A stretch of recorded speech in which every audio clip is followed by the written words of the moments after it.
Hello.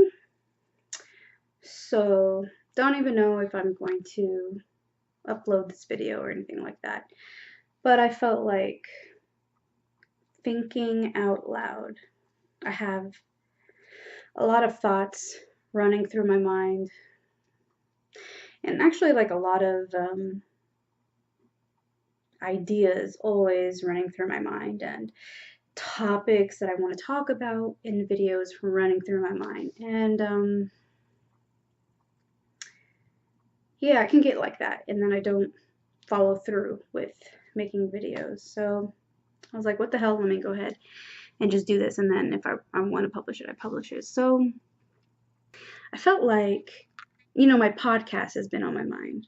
That's been on my mind. It's kind of always on my mind. Like I'm always thinking about, you know, episodes, topics, and how will I do this, and I mean, I always like to envision things before I act on it. And it's kind of like art, let's put it that way. So I draw and I paint, and sometimes you or I see this image, or I see an idea, or there's some inspiration and it's here, and I'm just always wondering, like, how would I do it? Like, what canvas, or what media will I use, and da da da da da da, right? And then there's times when you just feel energy rushing through you. You feel inspired. You feel artsy. You feel feminine energy. And, you just pick up a canvas, you pick up a sketchbook, and you just go. You don't have, you have no idea what you're about to create. You just flow. That's how it be sometimes with me and this podcast, where I'm thinking in my mind how I want this, how I'm envisioning it, and I haven't put some things into action. Whereas I notice with my art, sometimes if I just pick up the damn sketchbook, if I pick up a damn canvas and my paintbrush and some paint, and I make something beautiful. And that could just maybe be what's going on with me, that I just need to do it. Like I need to just like I'm doing now, sitting in front of a camera and just speaking, I need to do it. And I think that many of us are hard on ourselves because we think everything has to be perfect. We think that, as for me, I keep thinking, oh my goodness, but I have to have, like, maybe it needs to have a certain background, or, maybe I need certain equipment. And I don't think any of that is necessary. I think that what I have to say, my message, it just completely trumps all of that. It wouldn't really matter what I wore or my background that much, you know what I mean?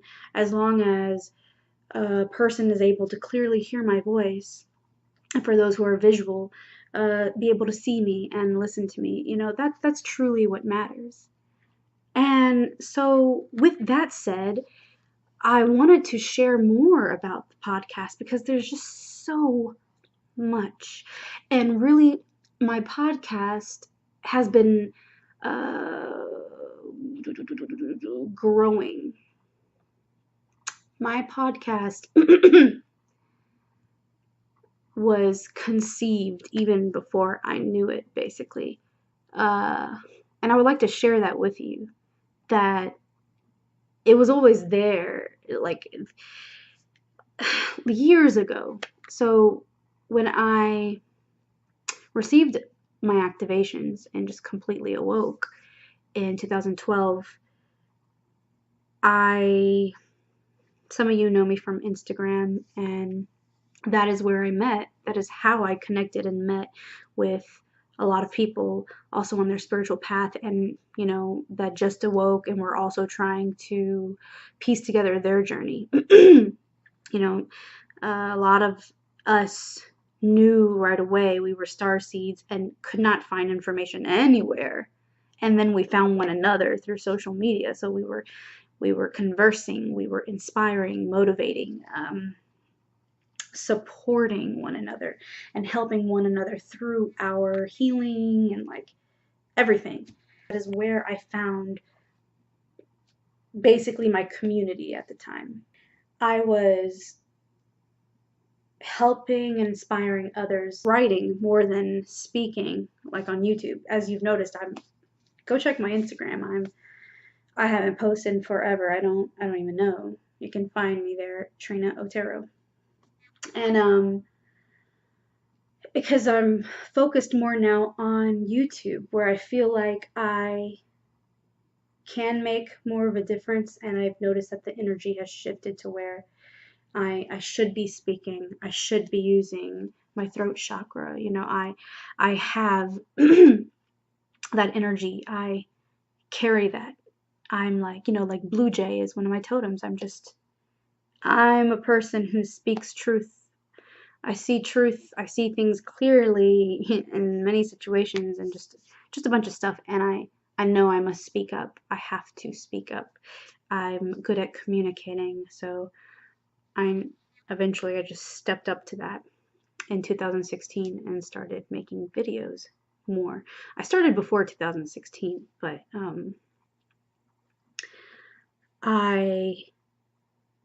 even before 2016, what am I talking about? 2015. But before that, it was like videos here or there. But it was in 2015 that I was like, okay, I'm just gonna get in front of the camera and talk when I feel inspired. So wow, I think I just went off on a tangent. You see what I'm saying? This is another reason why I feel like I can't just hop in front of the camera sometimes, because it's just energy flowing and I don't have like a set agenda. I'm just letting it flow. But on Instagram, I was bringing forth things, messages and stuff, much like I do on YouTube, but in a shorter way, obviously, but inspiring or sharing some truth, that way. And one thing that came to me and I wanted to do more of had to do with empowering women. And at the time, the project I wanted to start was Queen, Pick Up Your Crown. And at the time, I wanted to create visuals, like photos and things like that, and then share messages underneath to help women who are awake and women who have not had their awakening yet, maybe someone who is going through awakening, whatever it may be, but to help girls, young girls, teenagers, young adults, older women, females of all ages, but to really break the ice and to bring light to the fact that there's so much programming that females may not be aware of, and help them become empowered again, so that they can really stand in their regalness, to help them stand in their power and break free from patriarchal programming. And so that's truly how my podcast started. But at the time, I didn't know it'd be a podcast. I thought I'd be doing something through social media and on my blog. And I have so many ideas all the time, and sometimes I may start something and then not finish it, or it stays up here gestating, if that's even the right word right now, and doesn't happen yet. And that really got put on hold. I'm trying to remember what occurred, but I can't. And then I know I was still active on my blog though, and then here or there I would have someone approach me and tell me that they like my voice, whether they approach me physically or through the web. I had someone who was an avid reader, follower on my blog, and he, I think, heard one of my meditations I made, or a YouTube video I made, because I was making YouTube videos at the time, but just not as frequently as I do now. And so he heard or watched one of my videos. Wolfgang, you know you're not supposed to chew on that. Oh my God, you should see his face right now. This is fucking hilarious. What are you doing? What are you doing? I've caught you red-handed. What you doing? Yeah, look at my mess. But he took the inner sole. He's chewing on the inner sole from one of the shoes. You can't do that. No. But anyways, so he has seen a video and came back to my blog and told me, hey, your voice. There's something about your voice. You should make a podcast. And at the time I was like, what the fuck is a podcast? I was like, what? You know, scratching my... And you know what's so funny is that, for those who may not know, I went to the School of Journalism. So that my degree is in public relations and journalism.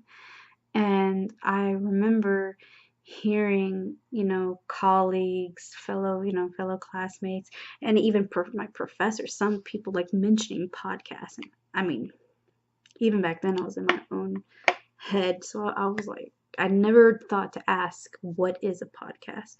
So I was like, man, I was like, I heard it then.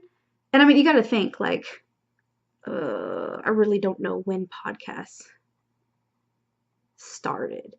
But I mean, even recently, I was watching a video on it. Podcasts are still fairly new. It's a fairly new market, and it's actually a very successful market to tap into, apparently. But at the time when I first heard it in school, I guess it was still in its baby phase, you know.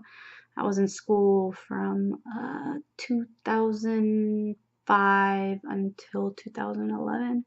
So, yeah, it must have still maybe been fairly new. I don't know. Let's see. When...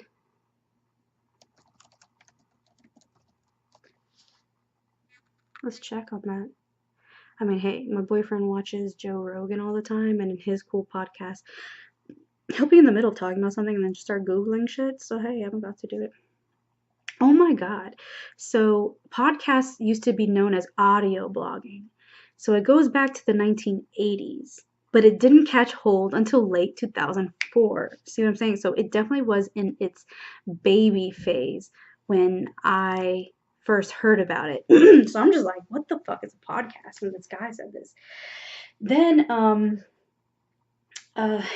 Peggy from the Angel Posse told me I had sent her some meditations I had created. And by the way, maybe I'll upload these audio meditations I created a while ago to YouTube for free, or on my blog. But I had sent it to her, and she said that when she played it, and when she played any video I made, that her dog just absolutely loved my voice and would come up to her computer and just lay by it. So I'm like, wow, I mean, what is this about my voice? But at the time, I still did not piece together. I didn't say, wow, wait, the other guy told me that too. Like, these are two separate events, and I never linked them up. And sometimes that happens. You'll notice in your life that, something that you're really good at, that you're naturally good at, people will compliment you all the time, but you're not even going to realize it because to you, it's something that comes so naturally that you just blow it off. You think that whatever, or that, because, we're programmed to think we're supposed to go to school, or we're supposed to do certain things that are set in our society, and that's how you're supposed to make your living.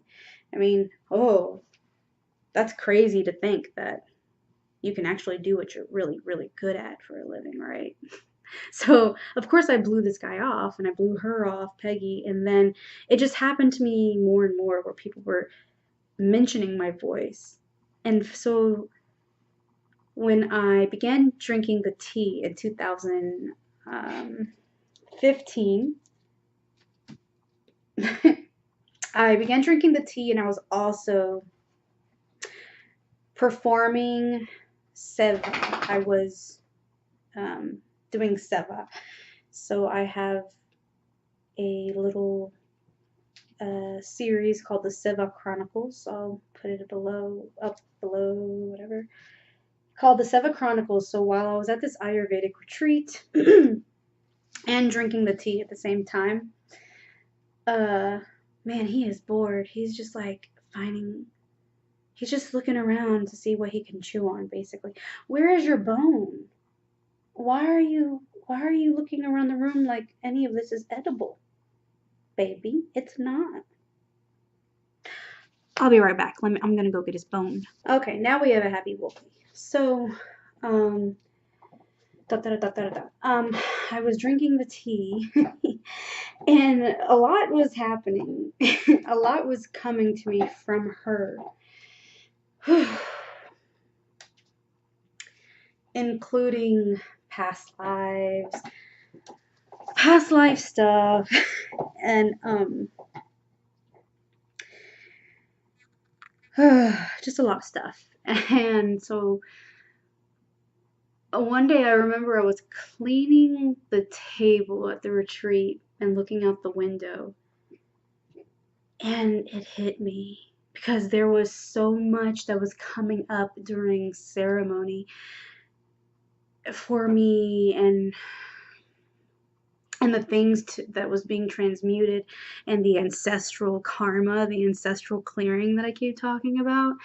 And I was like, oh my God, I have to talk about this. I have to speak up about this. And then I was like, oh, I need to start a podcast. And like it just and then it hit me. I was like, oh my God, I've been trying to figure out this whole time.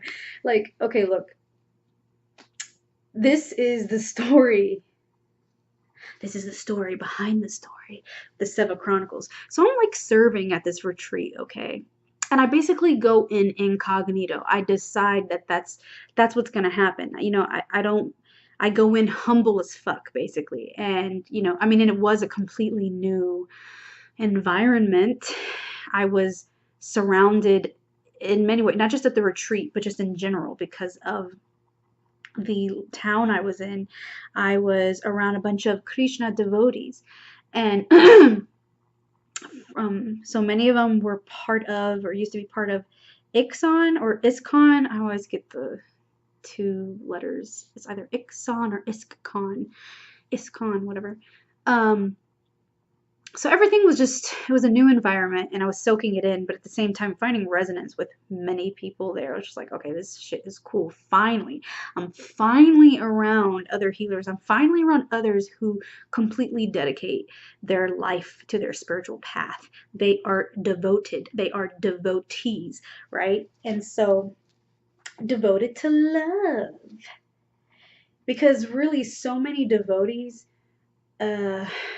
are devotees to love, for real. And so it was great. And the other thing is that I didn't go around saying, hey, I have a blog and I got a YouTube channel and I'm a healer and I do this and that. Nah, I didn't bother telling anybody anything.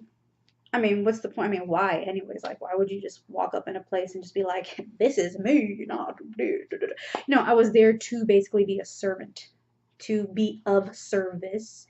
And so I was like, whoever resonates with me is going to want to get to know me on an individual level, like spend time with me and then find out who I am and what I do. So I didn't say anything. But at the time that I was there, I was still trying to figure out exactly how I was supposed to help others heal, because I knew that I was an energetic healer. I knew that. And it became even more clear after I had my very first cup of ayahuasca tea. I mean, in my very first experience with Mother Ayahuasca, I, as clear as day, had guides talking to me and telling me what I do. And so I was like, oh gosh, now what should I do? Because, it's not like I got to grow up in a culture where you have like an elder or a master or a guru who sees what you incarnated with and then helps you cultivate it and channel and perfect it or whatever, right? Understand completely your gifts. So I was like, I don't know. Am I supposed to do like Reiki? Am I supposed to do what is it called? Metatronia healing. It's basically based after Archangel Metatron. There's just all these modalities, right? And I'm like, I don't know what to do. So that was part of my journey while in Florida, is that I was like, well, I know this is what I have, and I'm around all these different healers, so I'm just gonna pick everybody's brains and learn about all these different channels of channeling healing to others and see. So I didn't bother telling anybody anything about myself. So that's one thing. Another thing was I was like, man, I know I keep getting signs that, I need to, that the angels are guiding me to focus on my life purpose and, that they're supporting me. And I'm like, well, geez, that's fantastic. If only they would tell me what my purpose, what that, what that entails, because I didn't really know. And so it hit me after I drank the tea. I was drinking the tea for a while, and then boom, the whole idea of the podcast came to me.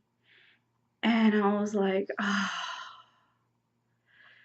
this is it, isn't it? Because it's not only about empowering women, it's also about empowering the man. Because truly, there is a the word is there. There's a movement happening of the feminine, the divine feminine. The divine feminine is rising in many of us, not just women, men too, but mainly women, so that it's like an era right now for women to stand in their power and speak up and be great leaders. And by doing this should be a gentle thing. It's not really something where we are trying to force anything upon anyone or try and bring down the man, to bring down masculinity. It's actually about women coming back into power and remembering their divine femininity and balancing that with their divine masculinity. And if that's the case, then that means externally we're doing the same. We are helping women rise back up, and we are wanting, desiring, and intending to help men heal and balance their energies, masculine and feminine energy, and for them to come back into their power, for them to become truly empowered again and balanced. And that's the thing, that men from the patriarchal programming society, they, have been brainwashed into suppressing, repressing, oppressing the feminine in many ways and within themselves. Okay, so my podcast is not just about helping women. I truly hope for men to listen to, and I'll be talking about trauma. That's huge because it's necessary. Traumatic events mainly traumatic events that are caused by something insidious, a very malicious energy program. So it is intentional, which is, has to do with sexual trauma. That's a huge thing, and that doesn't only happen to women, it happens to men, and it truly is a thing that traumatizes, hurts, and can damage a person's mind, their spirit, and their subtle body too. Like there is, in psychology, it's called dissociation. In the shamanic traditions, it's called soul loss. There's soul fragmentation. And it's not just with sexual trauma. There's all kinds of traumas. Like if you die suddenly in another life, you can have some fragmentation can happen. Or even a car accident. There's a lot of things that can be very traumatic to the soul, and the soul can then fragment. You can have some soul loss. But a lot of it has to do with sexual trauma. That's when there's soul fragmentation, soul loss, or even soul theft, and that is when the person who rapes you, invades your personal space. They have taken some of your energy, they've taken some of your soul essence. So I will be talking about that. And one of the main reasons I truly, because I have a few, one of the main reasons I have not begun my podcast is because I wasn't sure if I was ready to talk about sexual trauma, if I was ready to talk about my sexual trauma. Like I've mentioned it here or there, and I make it really brief, but I don't go into detail. And that is one of the reasons why I haven't started, because I'm actually still healing from the sexual trauma I experienced. And the crazy thing is there's sexual trauma from this life, but now that I'm also healing ancestral shit, it's stuff like ancestral shit, and the feminine collective stuff has been coming up. It became very, very, very apparent when I started drinking the tea, and became even more apparent when I met Ty. It was pretty fucking crazy that once I met him, and for those of you who have met what you call your counterpart, you just start going through a healing and purging process that's so rapid and uncontrollable, really, at the physical level, but at the soul level, you guys planned it, so much trauma came up to be healed, and I mean, like, Jesus, it's crazy. And so I began to argue with myself if I was basically in the position to even talk about it. I don't know, and that's also where the perfectionist side of me comes in, because I'm like, well, I should probably like overcome this first before I even try to talk about it. And then another side of me is like, nobody's perfect. And who knows how long you will be clearing for the collective, clearing for yourself, or yada yada. Like, I feel like, you need to start. And then the other side is me like, I don't know, maybe I need to be able to go through this fully and heal it fully before I can speak on it, because what if people start coming to me and this and that. So it's like this whole thing going on within me about it, and I know that I can't heal everybody, and really it's not like I can heal one person, because truly, each soul has to do the work themselves. yes, I could be hold space and be a channel for divine energy to come through.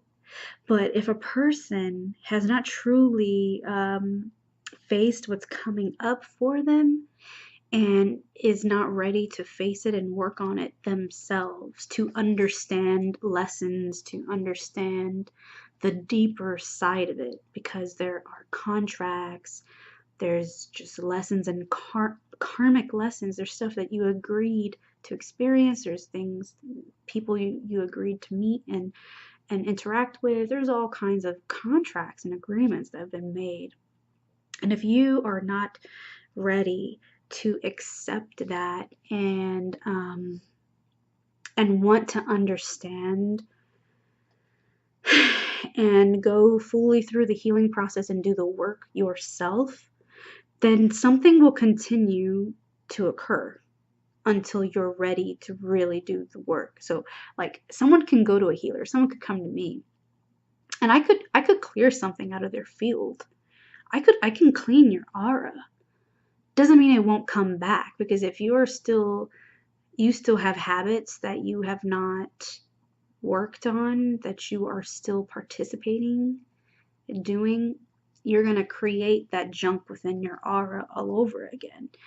And so that was also another struggle where I didn't really want to be public yet about being a healer or having services, because I don't want people to depend on me, especially because I am very, very sensitive, and you don't have to be my client or whatever. Anyways, I mean, I'm feeling people all the time.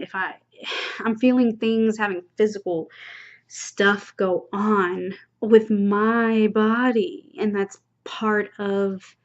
the that's just part of what I have, that my guides explained to me about the kind of empath that I am, and how I help people heal, is that, I will literally feel some kind of physical pain or symptom, and it's not mine.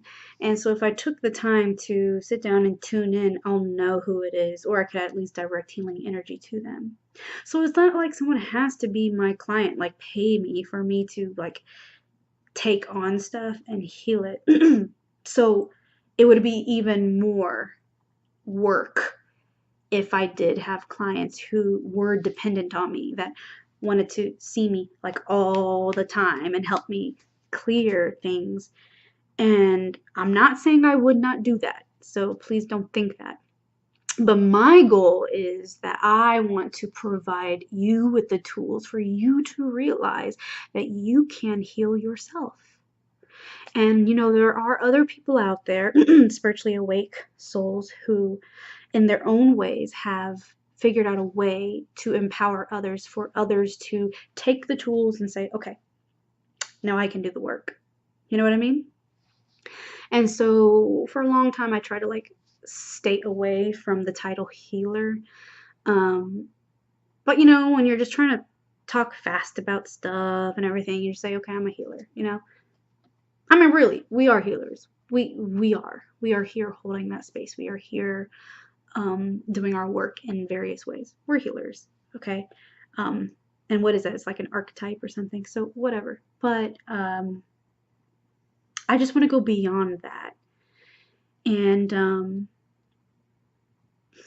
and give people the tools for that. So I know that part of me knows that if I begin to talk about sexual trauma, that I know that I don't have to bear it upon myself, my shoulders and my heart and soul, that I've got to help these people who've been sexually traumatized heal.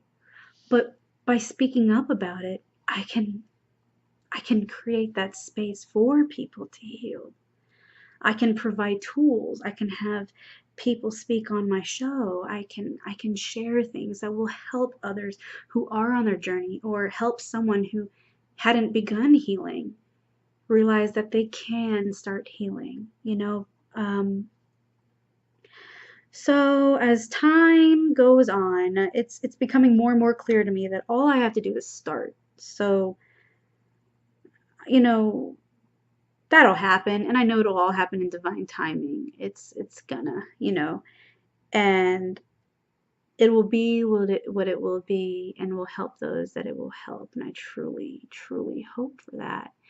And I know it'll be great work. And I do know that I have to be authentic and speak up about it, about my experiences too, because it's truly in vulnerability and authenticity that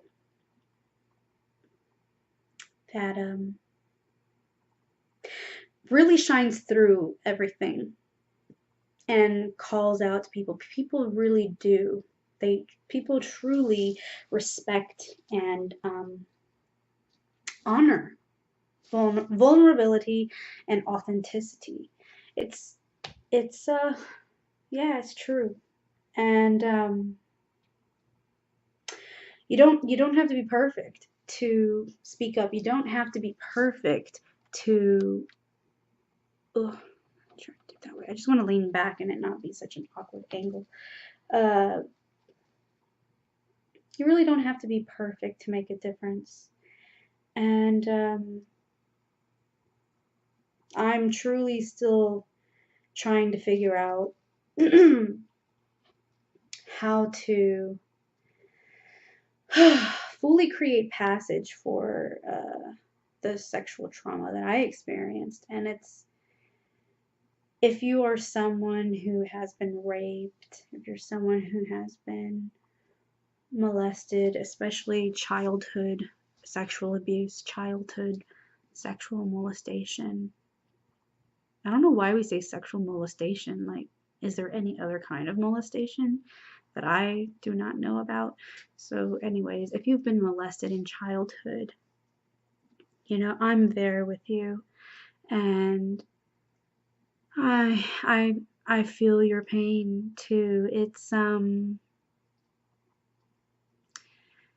is something so horrible and just so distorted of truth. It is such a distortion of truth and distorted energy and distorted use of our power, of our sexual energy, and this whole molestation thing is it's evil, and it's definitely a program that is it's got a goal in traumatizing souls so that it's harder for them to remember who they are or why they incarnated and what they're here to do. That is, so there truly are a lot of light workers, there's a lot of light bringers, a lot of star seeds who have incarnated here, and they have experienced sexual trauma.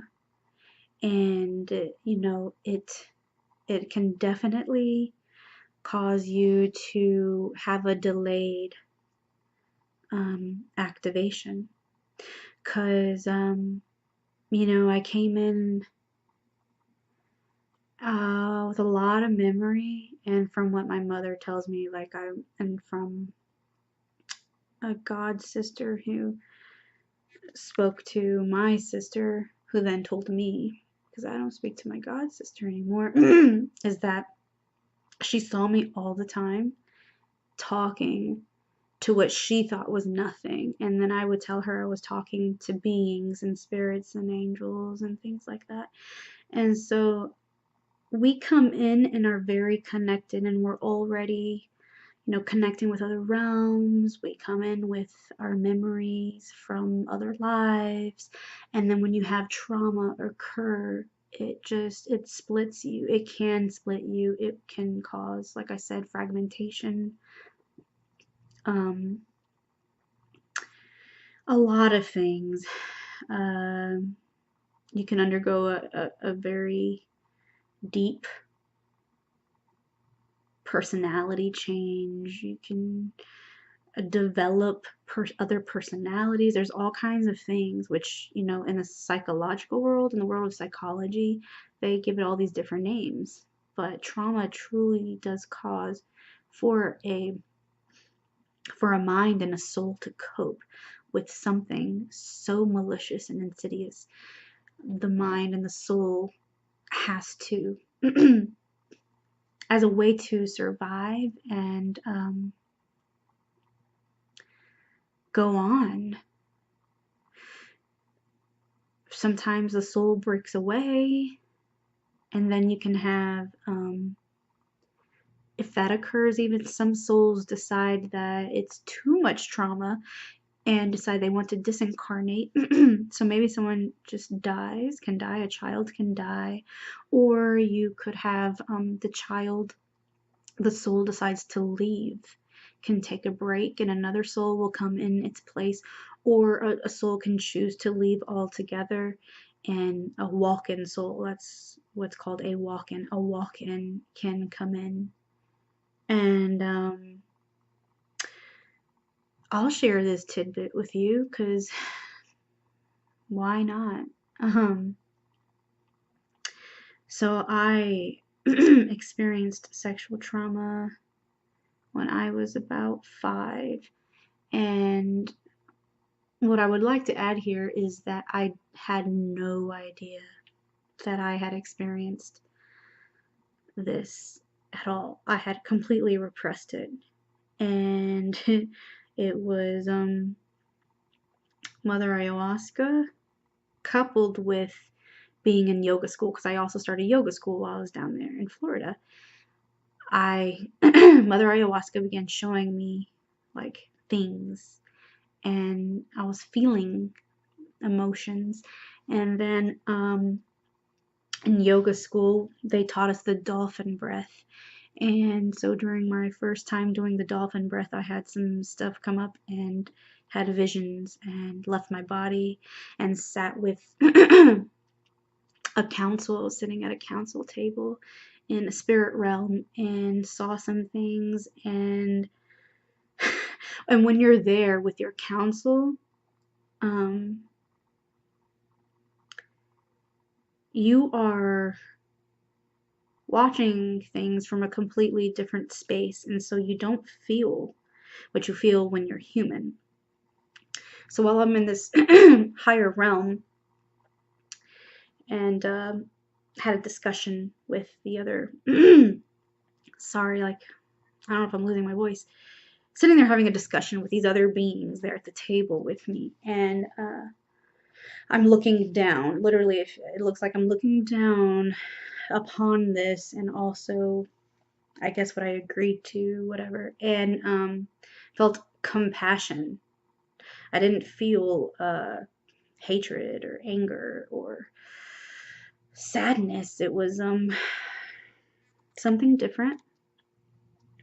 And then when I left that and came back into my body, that was different. I was like in shock and felt all kinds of emotions, but not compassion. I was like, what the hell? So it's interesting when you are, you definitely detach from the energetic charge of an event and the humanness of the pain and the stuff that goes down here in this realm, and you are in a higher place where you have the bigger picture and you understand why.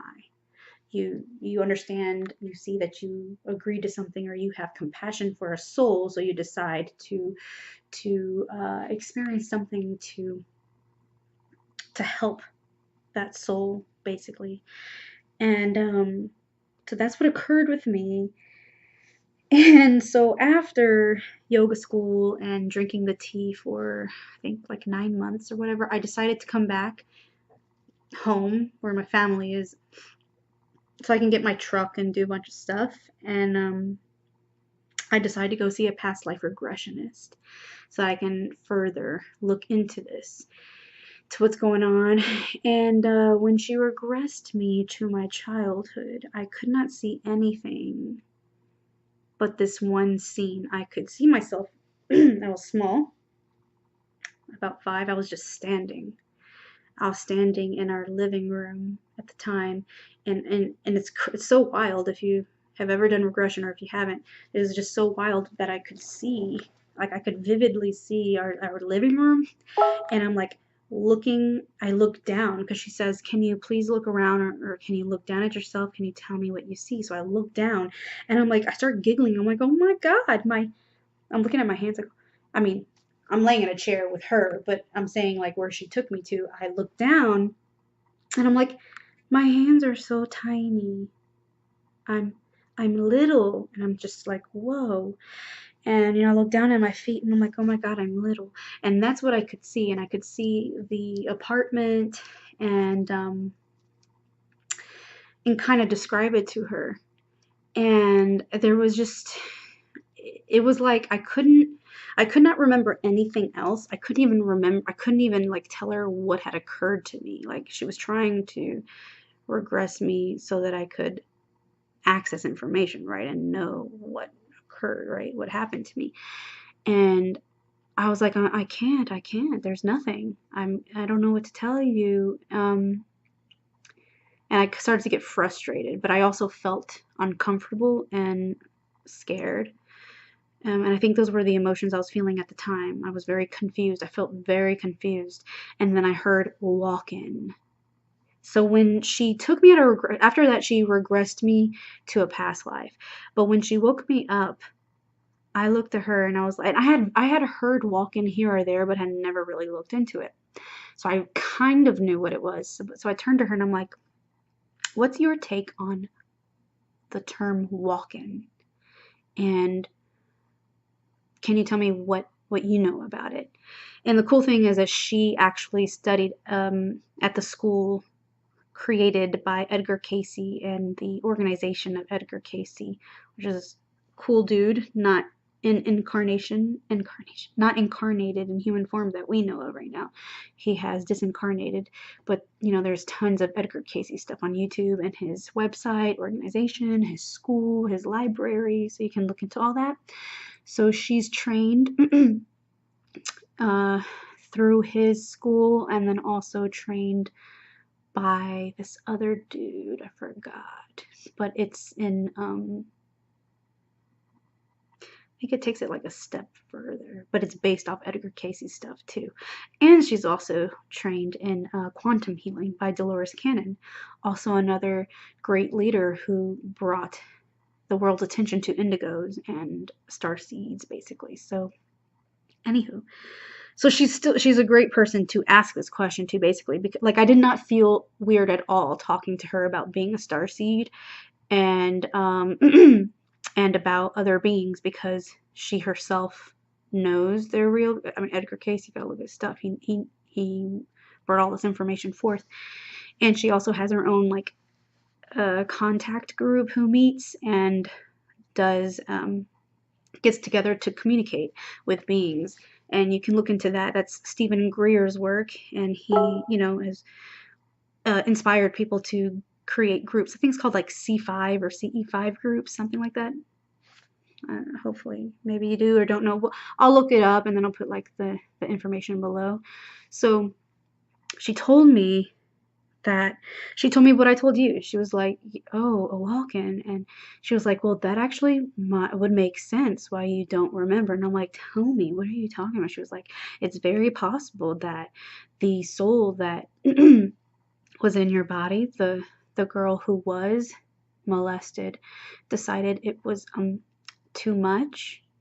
And so she wanted to leave, and you agreed to take her place.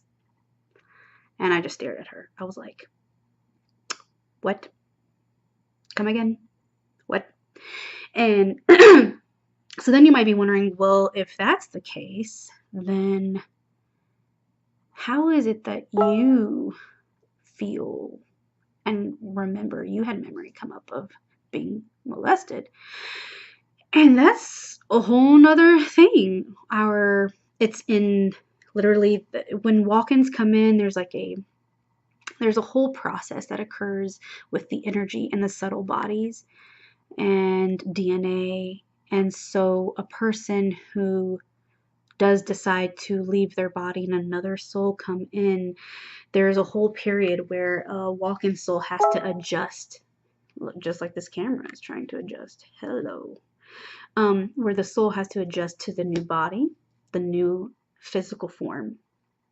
And the walk-in soul has to adjust in memories and has to adjust to the people around them and the life. And there's so many different like agreements that occur I mean, obviously I don't remember. So that's another reason why, like I said, I have been hesitant to start my podcast, because I'm still trying to figure out for myself exactly some things. But like a walk-in soul, there's apparently a period of time that a walk-in soul will meet with the other soul in another realm before they walk into the body and the other one leaves, and they'll go over like the person's life and everything, and there's just agreements made so that the walk-in soul, knows how to adjust and everything and be an incarnated form. So, I mean, I don't know about you, but I've heard stories of other people who've had drastic personality changes. And God, I wish I had that book out. Like, we just moved and everything, so everything's still packed up basically. And there is a book I came across. I don't remember how I came across it, but I grabbed it. It's called like Third Eye. Oh my God, I know why I don't have it. My friend has it. Third Eye by, oh, I'm looking this up. It's by this dude who is English.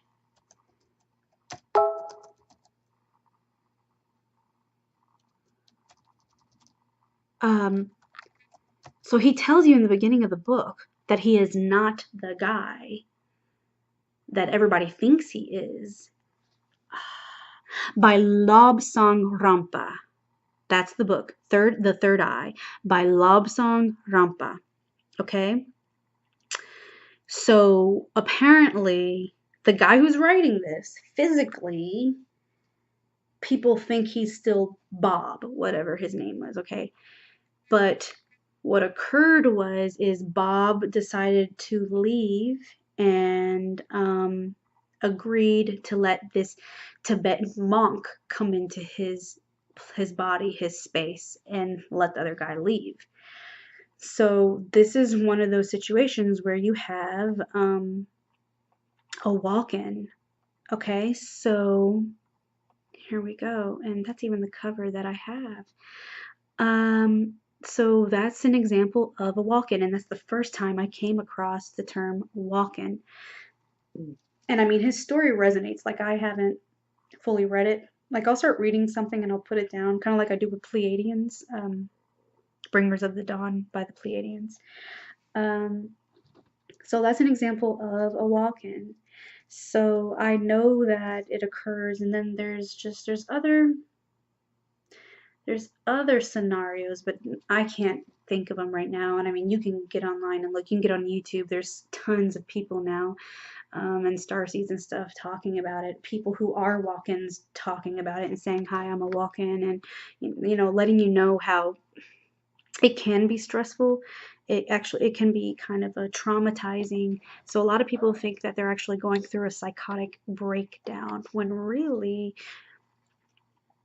what's occurring is that they are trying to adjust to the body, the DNA, being human, the whole process of exchanging, like coming in and letting someone else go, another soul go. And then there's even this thing called soul braiding, where a current soul can stay, and so the walk-in soul comes in and braids with the soul consciousness that's already in the body. Yeah. So anywho, that can occur. I went on a whole tangent about that, but that can occur when you are traumatized. If you're sexually traumatized and decide, like, if your soul is just like, wow, okay, this was too much, and I think it was too much trauma, and now I'm not able to complete my mission, my work that I came here to do, they can decide to go ahead and basically disincarnate. They leave the body and another soul comes in. So that can occur when you go through trauma. So I'm here to tell you that I know all about it, and I feel it, and I mean, I don't go in, like I said, I don't talk about it in videos, and maybe I should. And then at times I think, well, maybe I should keep it for the podcast, and maybe it would maybe reach more people. But the process of healing sexual trauma is painful and challenging, and scary, and you're hearing beeping sounds because you're hearing my beautiful sister from India talking to me. I will get back to her. She's amazing, and she will be on my podcast for sure. So I can't wait for you guys to listen to us talk about some stuff. It's hard. If you are on your healing path and you are healing and you are transmuting, breaking through this sexual trauma stuff. It's challenging and like I said, can be scary. And so you go through a lot. And there are other people who talk about it too. And it's so sad because there was one woman who had been sexually traumatized. I forgot her name. Dark-haired lady. And she actually had like a tantric program or YouTube channel or school or something. And she actually she just died sometime this year, I believe. And it's funny because I'm not funny. It's ironic that I found her on YouTube like a week before she died. It was so wild. But as someone who has been sexually traumatized, it is hard. So some people decide that it's too hard and decide to leave. And if they don't disincarnate while they're sleeping, they just decide to take their life, which is what we know as suicide. And so I'm pretty sure that's what she had done. And I know someone else who was very, very dear to me, very close to me, my friend, my cousin, and he also had experienced sexual trauma. I'm not exactly sure if that's why he decided to die, but he died last year too. And so, but even before he did that, I know he also struggled with a lot of stuff due to that. So it's something that definitely can plague a soul if they don't know how to get through it, or maybe they don't even know it occurred because you repress it. You can like really, a mind can do a lot of things. The brain is amazing, let me tell you. So some people have been sexually traumatized and have no idea, but then they have things that occur in their life, maybe addictions or habits or just repeated patterns that keep occurring and they don't know why. And actually that's what was occurring with me. To give you a little insight, is that I kept attracting men who were basically like narcissistic abusers. So it was a catalyst for me. The relationship I was in right before 2012 for almost 3 years, that's what was my catalyst to completely surrender to my path. And I did talk about that in this video here. It's the Seva Chronicles part 3. And so in that one I went in depth and was honest about the abusive relationship I was in, and then how it just threw me into the arms, into the path of light. I was like, okay, I completely surrender. I don't know what the fuck is going on, but all I know is that this shit cannot be real. This is so dark. This is just darkness, and I need the light.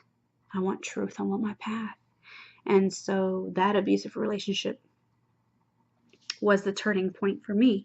But that was the recurring issue. It was just like getting worse and worse. Like before him, there was someone else who was slightly abusive, and then before that one was someone who like kind of did something. It was just like progressively getting worse. So then by the time he came around, it was like, dong, like when it took me a while. And there's a lot to unpack there. And those who are in abusive relationships or have been in abusive relationships, they'll know what I'm talking about. Like you don't even really realize that it's going on until later sometime in the relationship, you'll start questioning things. If the person is really a narcissist, a psychopath, like legit, like actually, so the abusers are so traumatized that they themselves have created this whole like delusion. They have created their whole personality that's not really them, and they've got all these crazy patterns, and it's wild. Like when you do research on psychopaths and narcissists and stuff like that. So the illusion they create and the techniques they use, the tactics and everything, the brainwashing, it's that shit's crazy. So those who have been in that situation will know exactly what I'm talking about. So anywho, I had to undergo all of that to just be like, why does this keep happening to me?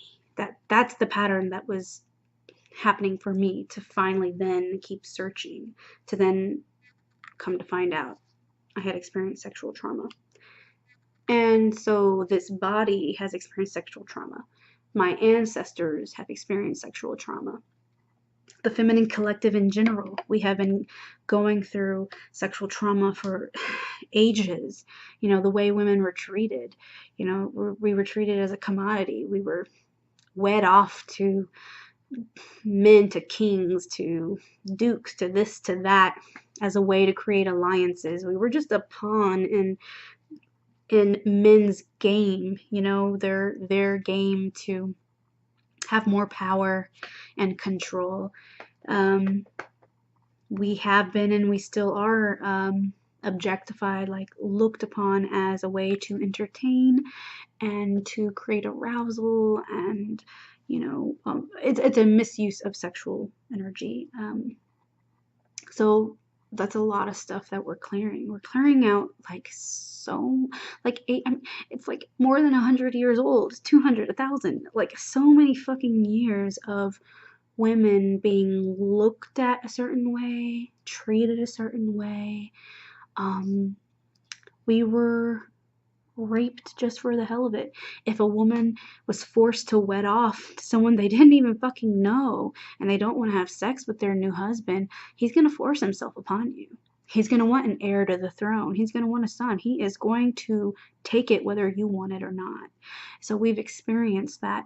I have watched shows that, like, once I started to go through healing, when I met Ty, I would get triggered so bad when I would watch shows. Like if I watched Viking stuff, oh my god, and like not even just Viking stuff, but a lot of shows where a woman is or if warriors go into a village and just destroy everything, and then they take women off and just rape them, beat them, and then rape them. I mean, can you imagine? This is just stuff that we, as in just the collective, have gone through for a really, really, really long time. And even children, that's another thing. It's so, that's what I'm talking about. So it's like, it's so much to be healed. And that's why I say, like, on the podcast, it's so much to cover. That's another reason why I get overwhelmed. But it's so important, because I think that it's not talked about enough. I know that there are some very strong women out there talking about it now, and possibly men. I don't really know about men talking about it, but I do know about like one or two collectives that have gotten together that talk about it publicly, and I think have like programs that you can join. But it's still something that's just not widely talked about. And then if it is, let me know. I'd love to know and tune in and see if it resonates. But it's just something that still has a lot of shame around it. And that's something, as people who have experienced sexual trauma, carry a lot of shame and guilt, which you shouldn't. But I'm here to tell you I know, because I've carried it and had to transmute it too. So people are afraid to talk about sexual abuse and sexual trauma, pedophilia, like all this shit. You know, it's a dark topic. It's not kind of, it is. It's a dark topic. And so people tiptoe around it. And then people who have experienced it are afraid to talk about it, because who's gonna understand? You know what I mean? And then it's even hard to get it out of your mouth. I mean, it's taken me how long to even make this video, and then again, I don't even know when I'm gonna publish the video, but no, I've reached a place where I can actually talk about it with my friends, like my very, very close sisters. They know. So it is something that's so hard, and it's like we gotta rip off that band-aid and get it out there and talk about it, create this awareness about what is going on still, what was going on, what has happened for ages upon ages. I mean, you gotta think about it. We're in the year 2018. So let me repeat that. We are in the year 2018. Imagine how long, at least in what we perceive as time, this has been going on. So that's like so much. So much. And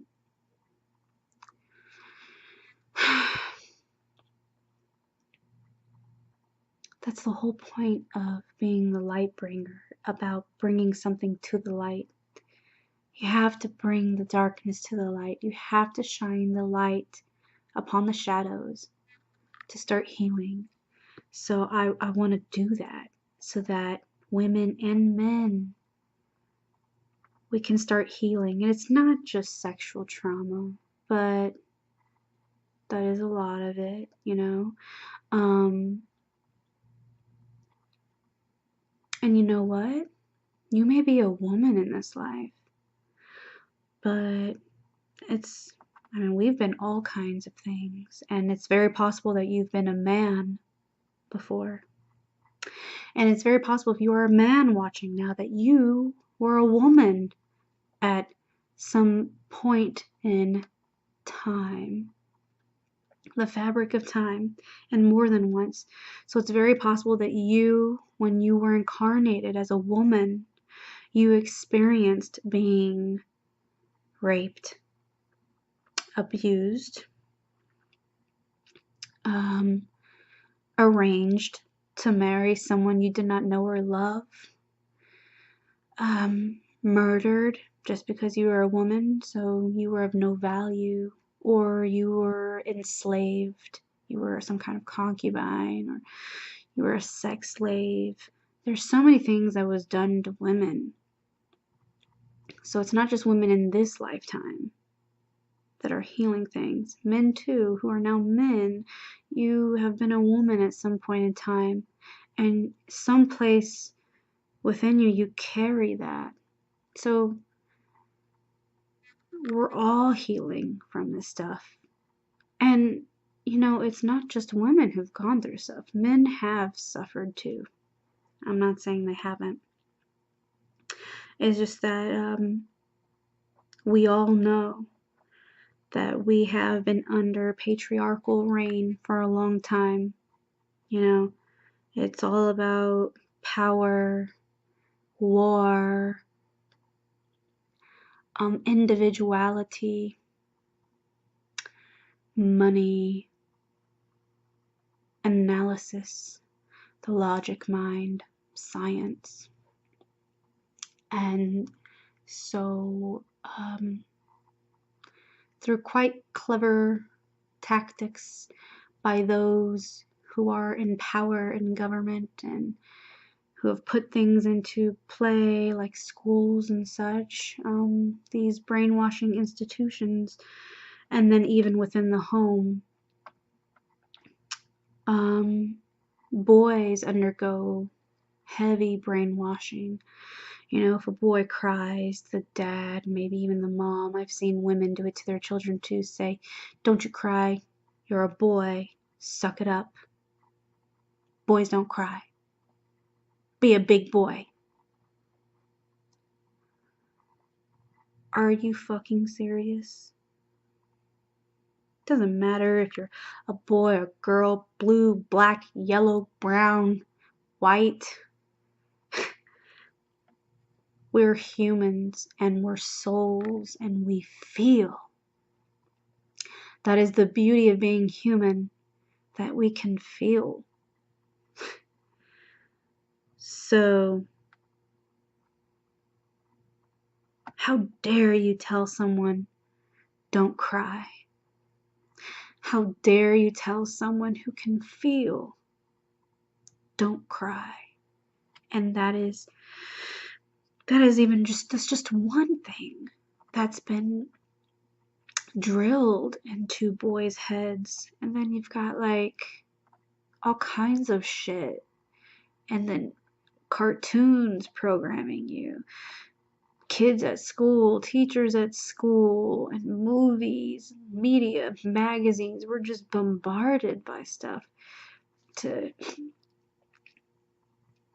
alter the thinking and perception of a boy and even a girl. Girls undergo brainwashing too and become so self-conscious about themselves and start comparing themselves to what they see around them and others. And it's like we are programmed to be afraid, and we're programmed to believe that we cannot help ourselves. We're helpless, and we need a man, we need a boy around, we need a rescuer. You know, you got these like cartoons where it's a damsel in distress and she needs her knight in shining armor. Not to say that it's not romantic.